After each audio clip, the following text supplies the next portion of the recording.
अस्सलाम वालेकुम नाज़रीन। एहतसाब न्यूज़ जे सभिनी ॾिसंदड़नि खे भली कार।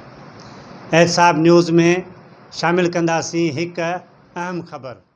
नाज़रीन, सकण मासगर अली लाखो जी अहम ख़बर ॾींदा हलूं त सकण शहर जी अज़ीम कॉलोनी जे रहवासी वारिस शेख मुबैना तौर पंहिंजे घरवारीअ खां नाराज़ थी ज़हरीली जीत मार दवा पी ज़िंदगीअ जो अंत आणे छॾियो, जंहिंखे इतलाह ते तहलका अस्पताल सकण आंदो वियो, जिते ज़रूरी कार्रवाई बैदि लाश संदसि वारसनि जे हवाले कयो वियो आहे।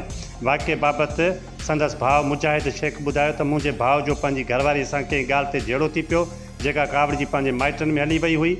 जंहिंखां पोइ मुंहिंजो भाउ अॼु पंहिंजी ज़ाल मुस्मात राणीअ खे परचाए वठणु वियो, पर हू उन सां गॾु न आई, जंहिं सबबु हुन ख़ुदकशी करे छॾी। असांखे राति ॿार न उन्हनि पंहिंजी सालगिरह उते मल्हाई आहे, ठीकु आहे। उहा असरत करे करे यार ख़तमु ई थी वियो। अञा ताड़ी बि मुंहिंजा ॿार ऐं ज़ाल न पुॼी आहे।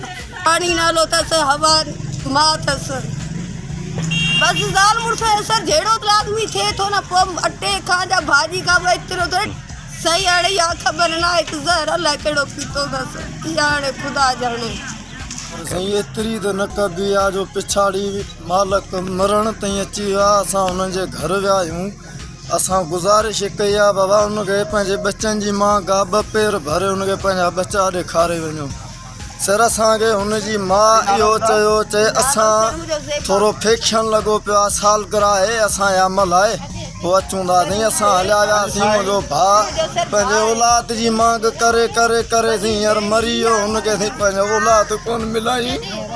असां सां ज़ुल्म आहे, असांजो कुझु जज जो पावर था ॾेखारनि थोरी घणी ॻाल्हि में। जीअं असां आहियूं टोन जा मुलाज़िम, उहा न जज जा मुलाज़िम, इन सरियां थी जज जो पावर असांखे ॾेखारंदा। हींअर थी कल्ह मां वियो हां, मुंहिंजो भाउ मरण ताईं अची आहे। मां हुनखे चयो आहे, मां चयो बाबा हुनखे पंहिंजा बचा ॾेखारियो, बचनि जी मांग पियो करे।